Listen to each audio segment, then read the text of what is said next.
This is the Washington Times front page for Wednesday, July 15th, 2026. Thanks for joining us. I'm George Gerbo.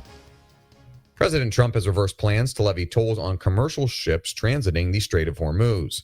Tom Howell and Vaughn Cockayne report Trump wrote on social media that the strait is open to all commercial shipping except for Iran. On Monday, he floated a plan to impose fees of at least 20% of a vessel's cargo value on any commercial ship transiting the strait, framing it as compensation for U.S. protection in the waterway.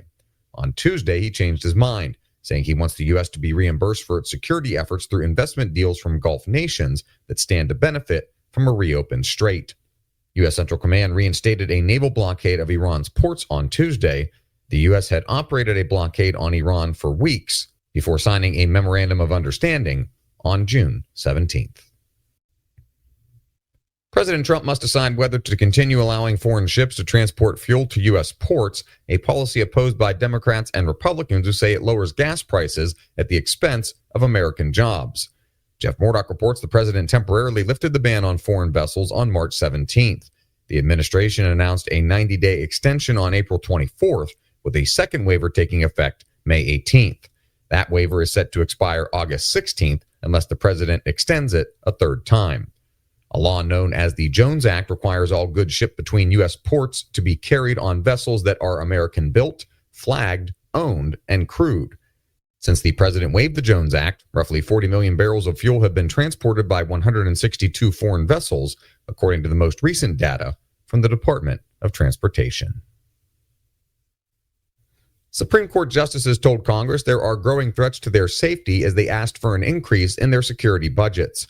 Stephen Dinan reports Justice Amy Coney Barrett told the House and Senate Appropriations Committees that the threats are meant to punish judges for prior rulings or to intimidate them in future cases. Barrett said she had to take a bulletproof vest home a few years ago, something that she struggled to explain to her 12-year-old son. The Supreme Court has requested a total of $228 million for the next fiscal year, a roughly 10% increase over the year prior. $14.6 million of that would go to expanding personal protection for justices, with 6 more agents for each.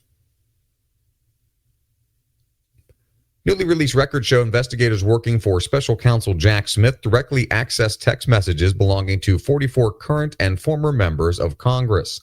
Carrie Pickett reports Smith's investigators bypassed a filter team process meant to screen out privileged material before investigators could see it. The records were revealed by Senate Judiciary Committee Chairman Chuck Grassley and Senate Homeland Security Investigations Subcommittee Chair Ron Johnson. According to a Justice Department summary of the material, the department had set up a team to review records gathered in Smith's investigations. However, Smith's investigators apparently bypassed the filter team and directly accessed text messages involving members of Congress. The Trump administration's missile defense project is expanding with a $1.75 billion dual contract for 2 defense technology companies.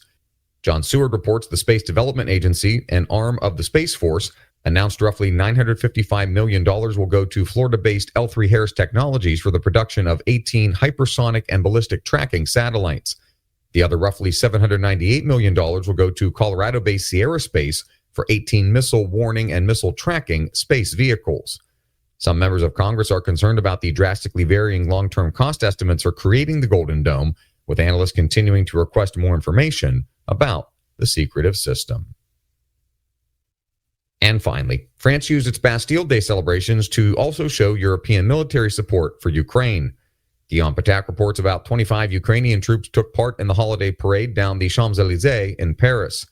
2 Ukrainian co-pilots flew alongside French pilots overhead, while Ukrainian President Volodymyr Zelensky watched from the reviewing stand alongside French President Emmanuel Macron and roughly 30 other leaders. For Macron, presiding over his final Bastille Day as president, the display was meant to show Europe's strategic awakening. Find all of today's front page stories at WashingtonTimes.com/front page or the Washington Times app, and find us wherever you get your podcasts. You can also find us on social media at Wash Times for breaking news, sports, commentary, and more. For the Washington Times, I'm George Gerbo.